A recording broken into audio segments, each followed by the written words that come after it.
2020 was the International Year of Sound. Understandably, it was just a teensy bit overshadowed by just everything. So we could probably forgive you if you didn't hear about it. But despite 2020 being the worst, the Year of Sound has gone on and adapted. Hello and welcome to The Rest is Just Noise, a monthly podcast all about the science, beauty, and noise of our cities. I'm Andrew. I'm an acoustician and a soundscape researcher, joined by my co-hosts. I'm Francisco. I'm an architect and a soundscape researcher. I'm Tin. I'm architect and planner and a soundscape researcher. The International Year of Sound is a global initiative to highlight the importance of sound in all aspects of life and to promote an understanding of sound-related issues at the national and international level. As we move into 2021, the honorary Year of Sound, we'd like to take a look back and see what the organization behind it was able to achieve and what we can expect from this year. Today, to tell us more about how they aimed to achieve these goals, we're speaking with the steering committee and past presidents of the International Commission for Acoustics.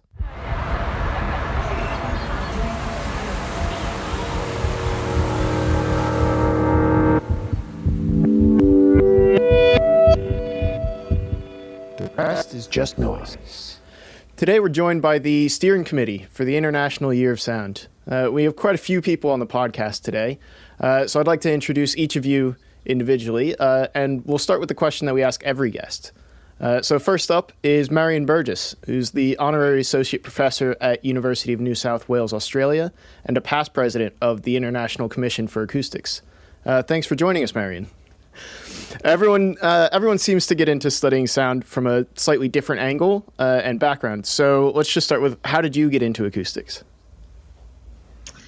Well, I studied physics at university, and I was always more interested in the applied side of physics. And then I began working in a government laboratory testing the performance of building materials, and I kind of fell into it because I was working in the acoustics facilities. And I found that acoustics was an area that used both the science and the physics, and in a very applied manner, and I could relate it to the real world we lived in. And that was the beginning of my ongoing career in acoustics. Great. So next up is Dr. Jean-Dominique Polak. Jean-Dominique is a professor of acoustics at Sorbonne University and a board member of ICA.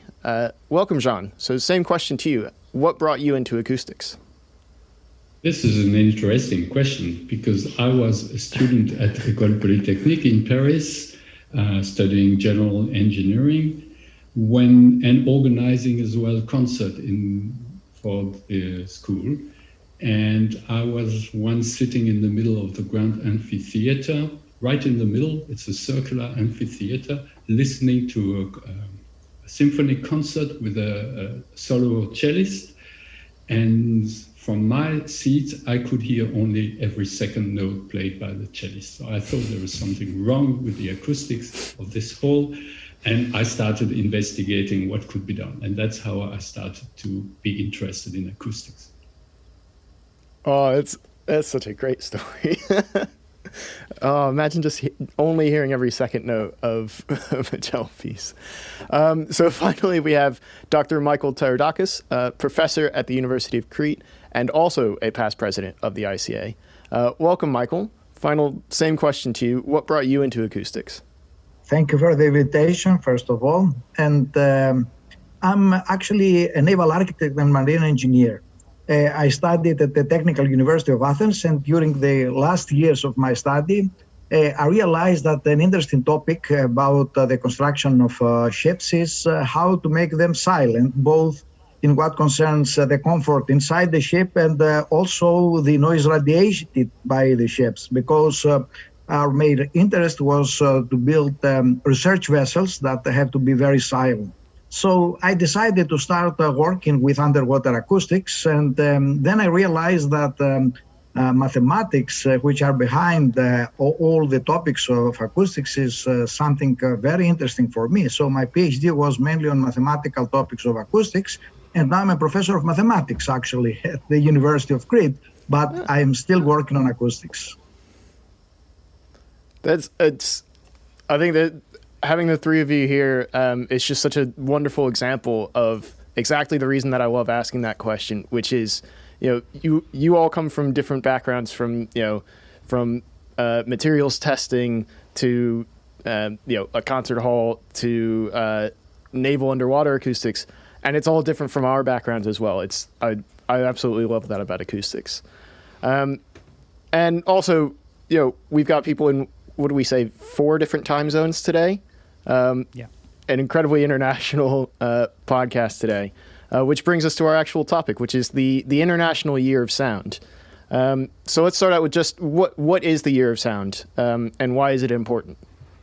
So an international year is something that is normally celebrated for a specific reason. The subject of an international year is important for both science and the everyday life. And the international years are mainly sponsored by the UNESCO and the United Nations. But still, there are scientific organizations like the International Commission for Acoustics that can declare an International Year of Sound in more or less the same format as the official international years that are organized by the United Nations and UNESCO. So in our case, the International Commission for Acoustics, which is the umbrella association covering in our membership all the national acoustical societies around the globe and some other international organizations working with sound, decided that it is the time now for an international year to celebrate actually sound.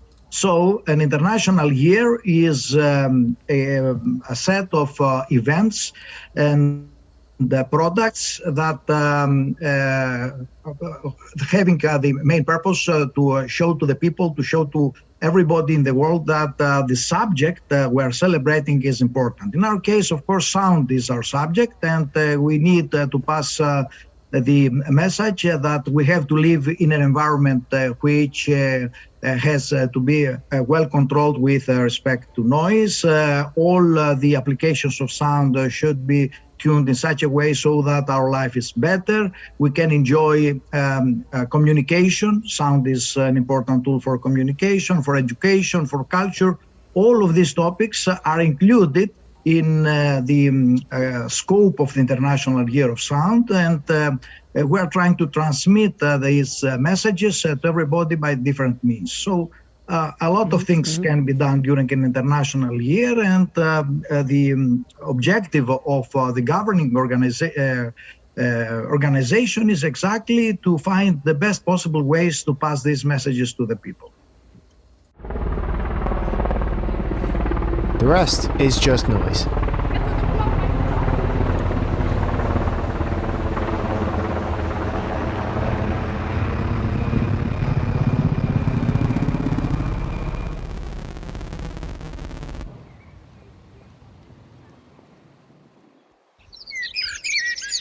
The rest is just noise.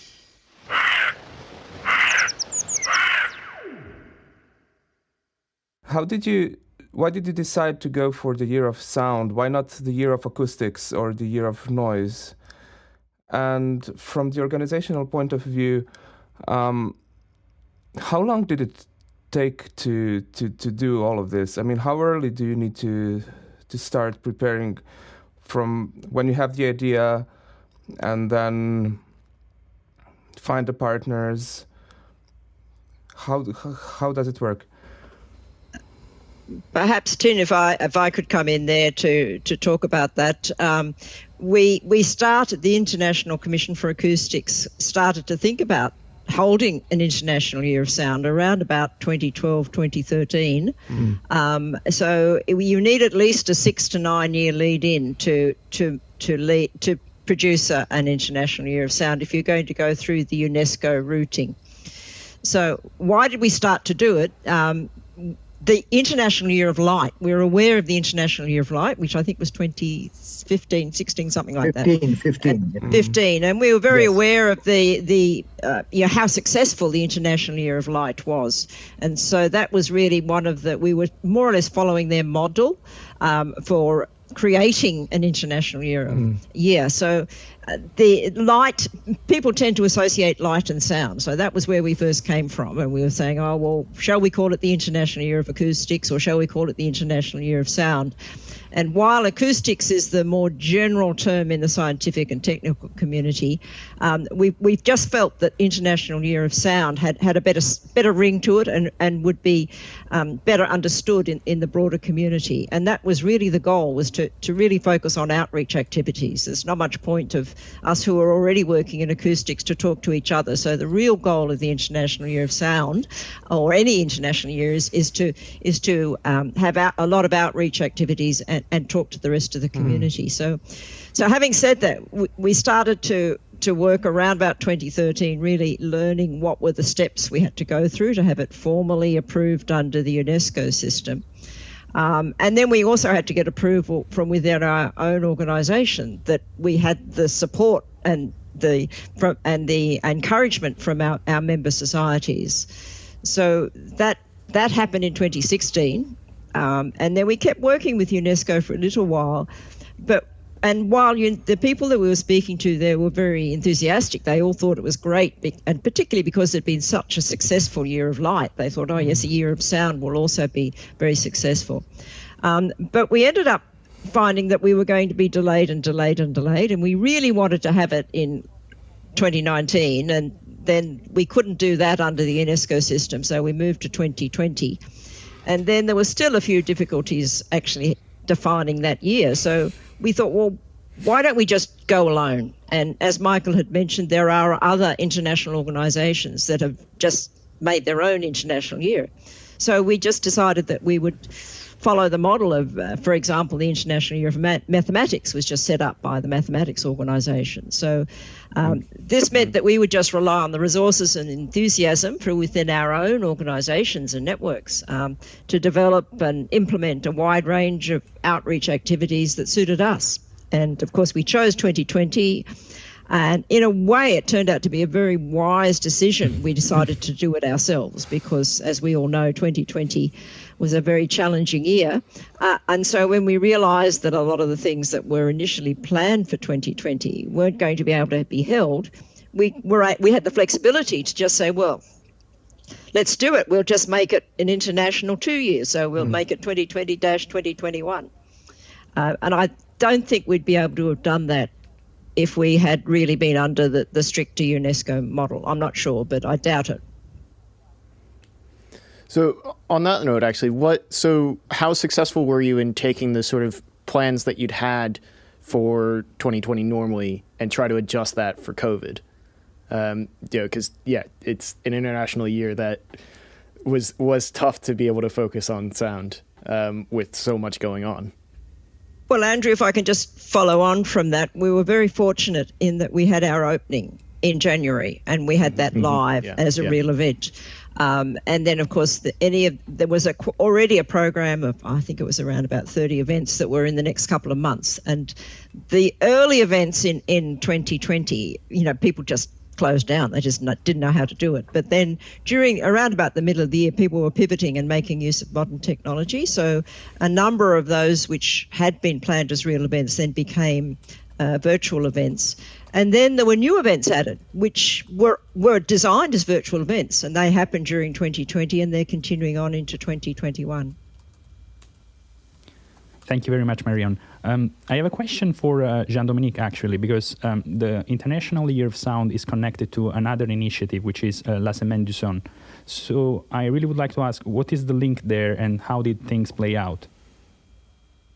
So I was approached in 2014 or 2015, I don't remember exactly, by the ICA in order to be the liaison person with UNESCO, because I'm living in Paris, so that's quite easy. And at that time, I was vice president of La Semaine du Son, which is a French association that organizes every year in January a series of lectures and events about sound, and called the Week of Sound. And by that time as well, several Week of Sound had been really programmed throughout the world by different associations, mostly in Latin America and French-speaking countries. And these other organizations wanted to have an umbrella as in the form of a Charter of Sound. So gradually the idea around that time, the end of 2014, became to approach UNESCO and have the Charter of Sound to be recognized by UNESCO. This came to being by personal contact from the president of the French, of La Semaine du Son, Christian Hugonnet, with the ambassador of Lebanon to UNESCO. And that followed in a straight way because there was the strong support from that ambassador. So the reason that La Semaine du Son was very quickly associated with International Year of Sound was that they had started at UNESCO before us, and they were, in a sense, in the way. And it became very clear, and I'm sure that Marion came to Paris once or twice can confirm it. It became very clear that if we were trying to push the two initiatives at the same time, none of them would be successful. So you were joining forces in that case. That's great. That was the idea, and the idea was even stronger than that. The idea was that as soon as the Charter of Sound was accepted as a resolution by UNESCO, which happened in November 2017, then we would like to have Christian Hugonnet to carry on and try to push forward the Year of Sound as a first initiative to this Charter of Sound. But that was not really the way it happened. Thank you very much. So I think Jean-Dominique, this is for you as well. Marion had mentioned that you were able to have, sort of a live launch of the Year of Sound. So how exactly did the year start? Where was that live launch held? What were you guys? What were you trying to do with it? So it started at, as Marion said, on the 31st of January of last year. So it was in the Grand Amphitheater of La Sorbonne in Paris, which is a very plushy auditorium with a lot of history. And we were happy to get it with the support of my university, Sorbonne University, most precisely from its president, Jean Chambaz. So the ceremony was divided in different parts. It was first a few speeches, and then there were also musical interludes, and it was recorded, live recorded, due to the help of the specific cell at Sorbonne University. It is now recorded, and you can view it on the website of the International Year of Sound. Yeah, thanks. That sounds really amazing. So what would you say how was the initial response from the community so far? Perhaps Michael would like to... Sure. We are very pleased because the International Year of Sound was received with enthusiasm from the member societies of and the international affiliates of the International Commission for Acoustics. They started organizing events and informing us about the outreach activities that they wanted to launch in their countries. And we were really pleased that all the plans that we had for the International Year of Sound seemed to be well underway. I could mention, for instance, Italy, a country that in the beginning of the International Year of Sound had already planned something like 40 events and 40 events that were related to the International Year of Sound, aiming and bringing the message to a greater audience, not only to the scientists, but also to the citizens of the cities and informing them about the importance of sound and noise. Unfortunately, as Marion said, we had now the war with the COVID-19. And since February, actually, 2020, we realized that the enthusiasm was not enough to defend the virus. So most of the countries decided to reschedule their events, but they still wanted to have all the outreach activities in some way. And as Mario said, they started using modern technology so that the events that were scheduled to be with in-person participation started to become e-conferences or e-meetings through the internet, which is very important because from one point of view, all these events that are broadcasted through the internet now give the possibility for more people to attend the events and to get the messages. So the initial response was very nice. The continuation is also very well in the sense that most of the events are rescheduled or they have already been held by means of the modern technology. And I have also to mention something specific about students. We have a students competition in the International Year of Sound.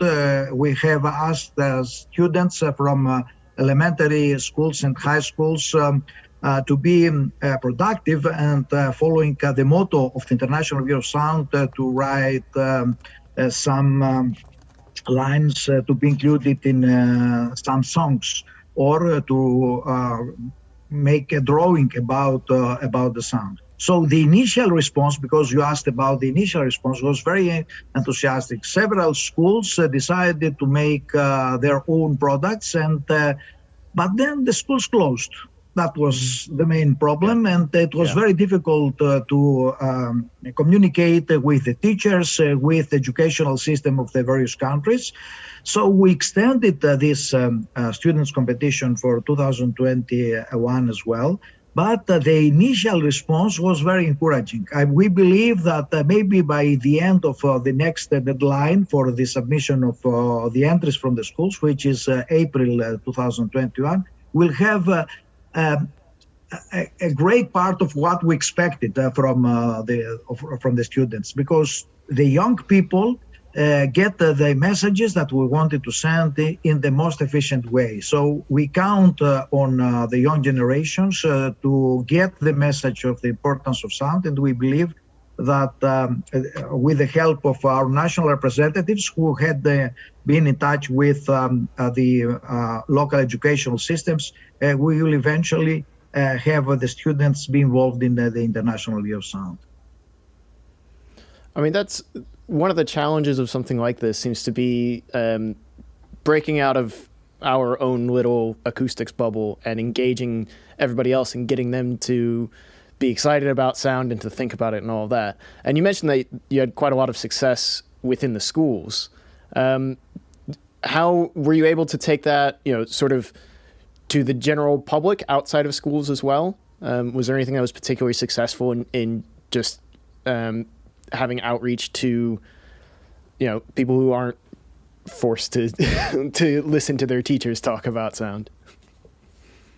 If I may add something, Marion, yes. Among the outreach activities that are very common in the international years are presentations of several subsections of the subject of the international year in museums, in libraries, and in places where the general public can attend and follow the presenters.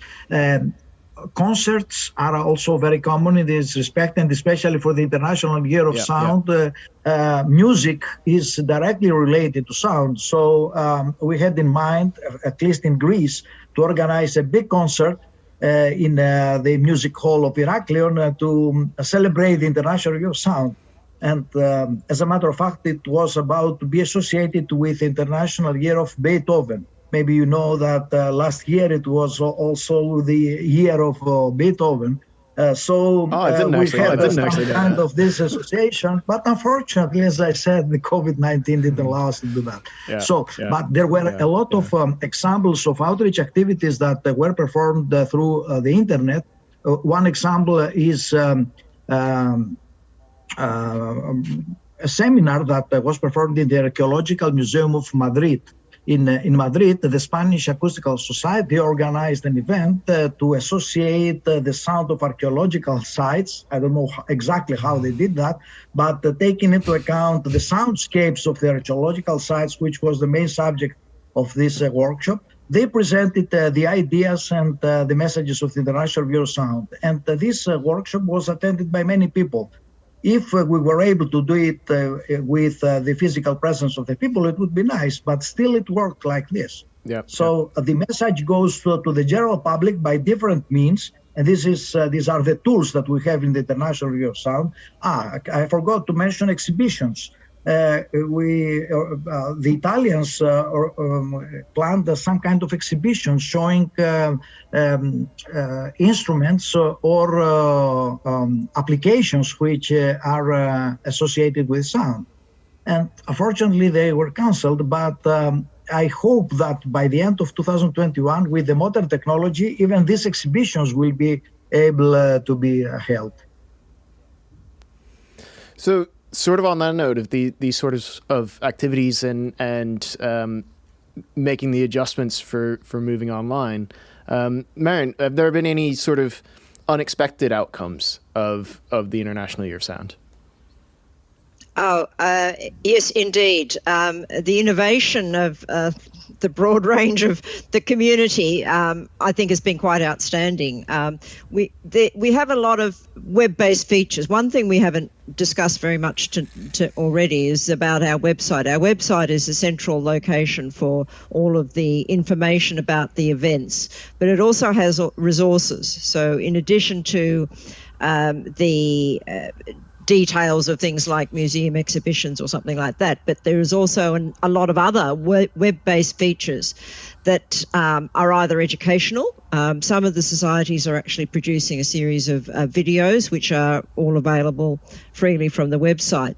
But in terms of unusual things, a group over in the States decided that they would initiate a number of workshops on discussing Wikipedia entries for anything in sound.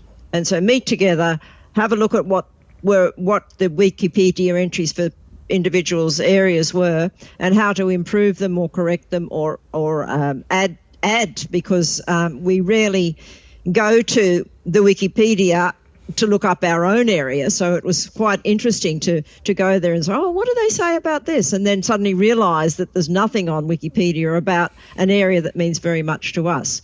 So, do you know, I think I did exactly that.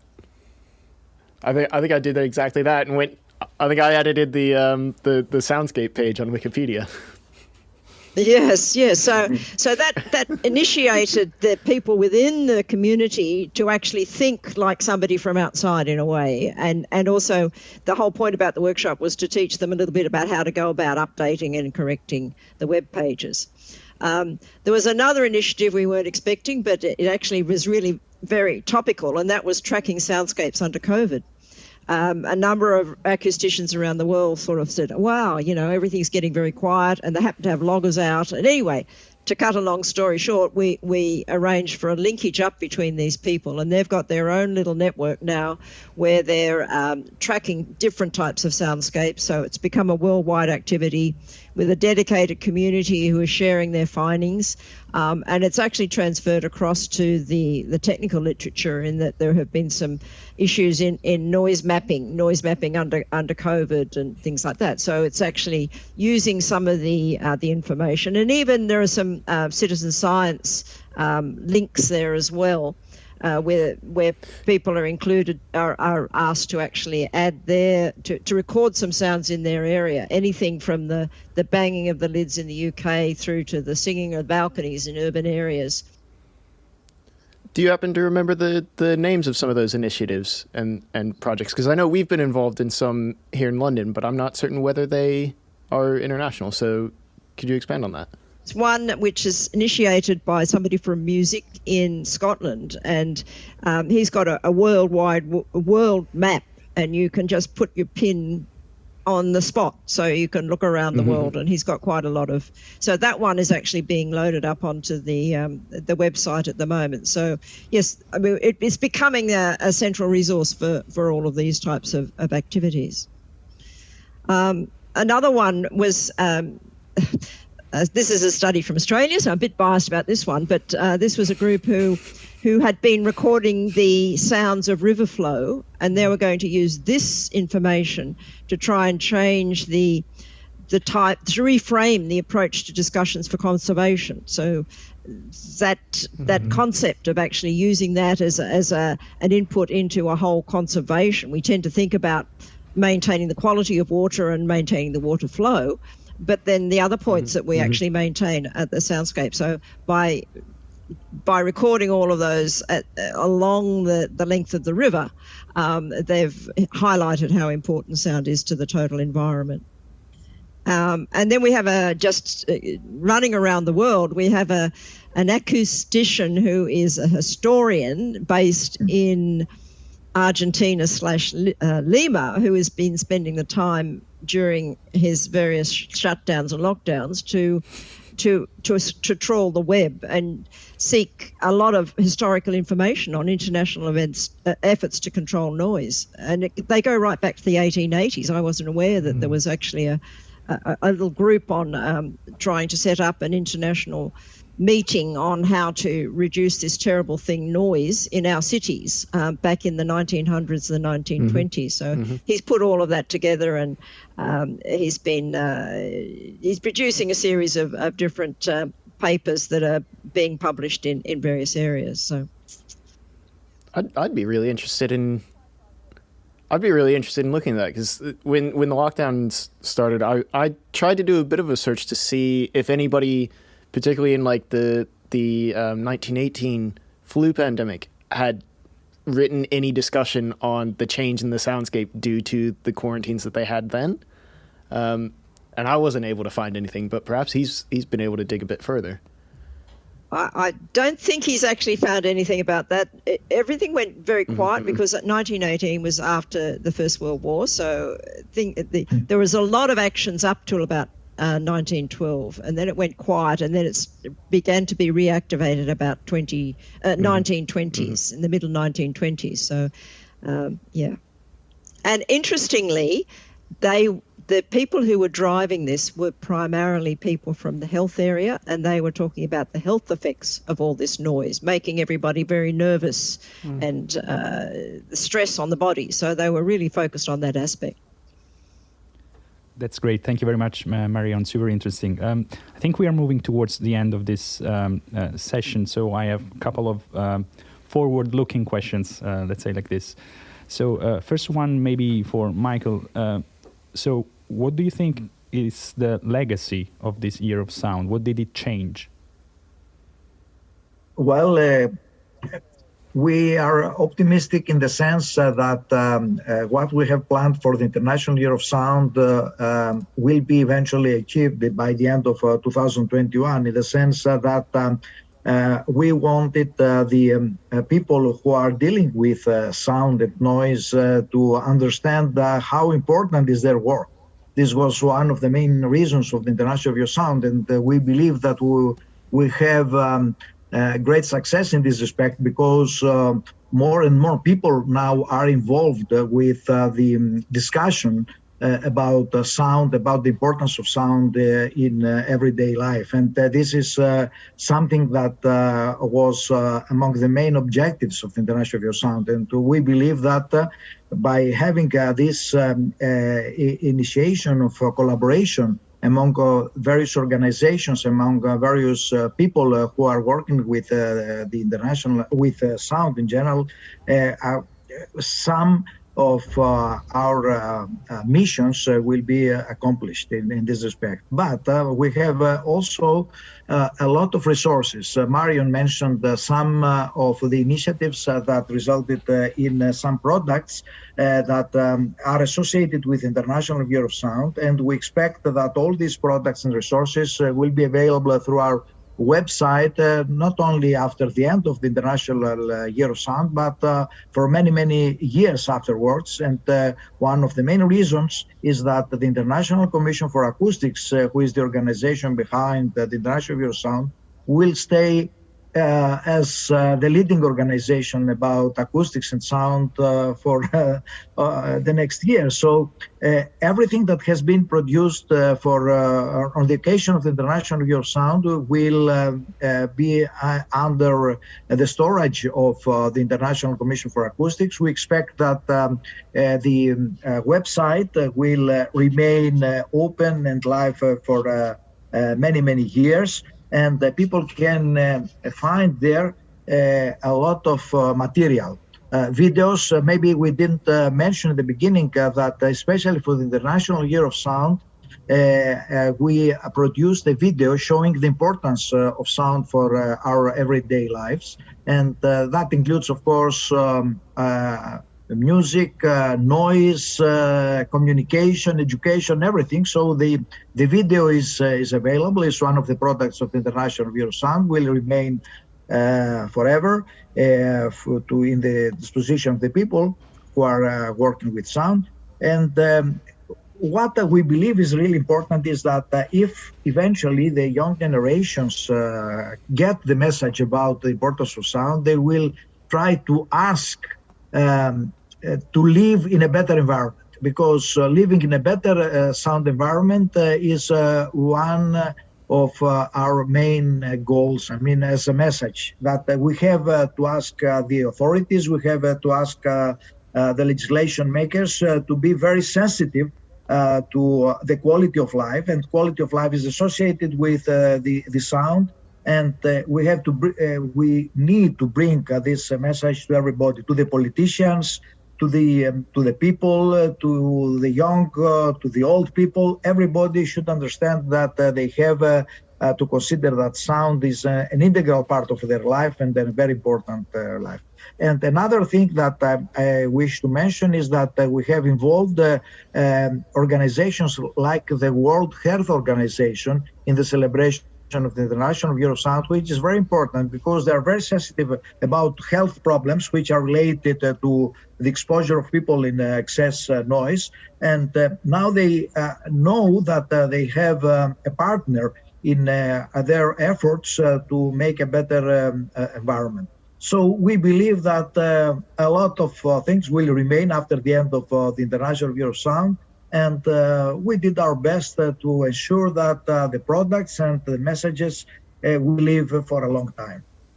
Thank you very much, Michael. I think this is a very important message, and we do hope that will stay out there like a fluttering echo, like a standing wave forever. So maybe a very final question for Jean-Dominique. So personally, we feel that every year should be the year of sound, right? But I mean... It never stops. But do you think we should have another one in the future? And if so, when? I would say, in a sense, for every one of us, every year is a year of sound because of all of our involvement into sounds. But we have to realize that the present year of sound was the result of 8 solid years of work from the ICA. So having another International Year of Sound in the near future will probably not happen. But the ICA, as I said, will keep the momentum and will try to work and together with UNESCO or at UNESCO in order to push forward the declaration and the resolution about the importance of sounds for everyday life. We hope to have the support of the La Semaine du Son was very well implemented with UNESCO in order to introduce an International Day of Sound. So we already have the International Day for Noise Awareness, but this is not a UNESCO International Day. But we will try our best effort to get an International Day of Sound in, I cannot say in the near future, but we will work toward that aim. Thank you very much. One thing I wanted to say as we're closing up is that, particularly to what Michael said, we're not officially associated with the International Year of Sound, but this podcast is in many ways a product of it as well, from sort of the launch events and encouraging people to do things exactly like this. And so we're part of the legacy of International Year of Sound, and we're going to be continuing to do this through 2021. But Marion, as you'd mentioned before, we've now kind of turned it into 2 years of sound. So what sorts of things could we expect to see from the Year of Sound in 2021? Do we have any specific plans yet? The various member societies have plans, but they're having to be very flexible in the way they implement those plans. So unfortunately, the opportunities for holding face-to-face events in a large part of the world is very limited.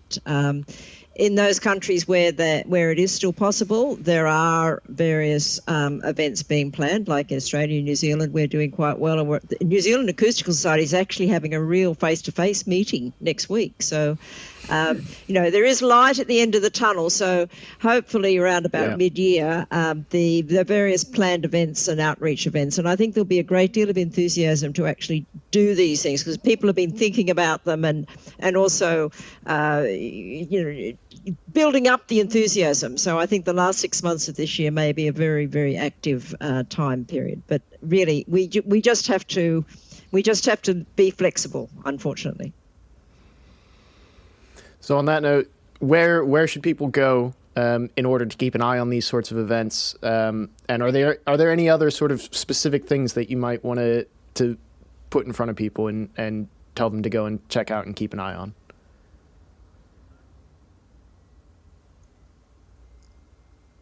Michael mentioned the student competition. I think that's a very important one, but there is also the film, which is The Sounds of Our World, which is a very good presentation of the importance of sound. So anyone can grab that film. There's a 9-minute version of it, and then a shorter 2-minute version of it. And it's a very good trigger film to actually introduce the concept and really highlight how sound has impact on so many aspects of our world. So the website is www.sound.org, and that's the sound2020.org, and that's really the central resource. So if anybody just puts in a Google search on International Year of Sound, they'll come to that particular web page, and that's the starting point. And we encourage people to visit both the events site and the resources site, because we have a lot of resources that have been produced for the International Year of Sound, and not only, which are included in this website. So people who visit the website not only will be informed about the events continuously, but about what we have produced so far about the International Year of Sound and about sound in general, not only for the International Year. And I would like also to add that the Acoustical Society of America has started producing educational material that we hope that eventually will be available also for the young people to find a very good way to be introduced into the sound and the importance of sound. All right. Thank you all so very much. I think this was a brilliant look back at the Year of Sound, and looking forward to what we can expect for the rest of the year. So thank you all so much for coming on. Thank you very much for the invitation. And just a final note that we would like also to thank all the supporters of the International Year of Sound, the people who worked very hard in order to bring into the realization the International Year of Sound, our supporting organizations, and the companies who offered their financial support to have all these events being a reality. Thank you very much, you, of course, for giving us the opportunity to talk about the International Year of Sound and the importance of sound for society and the world. Thank you. Thanks very much. Thank you very much. And cut. And cut. All right. I think that was great. I hope you all enjoyed it. The rest is just noise. So, once again, thank you very much. just noise. Noise. Noise is Just noise. Just noise.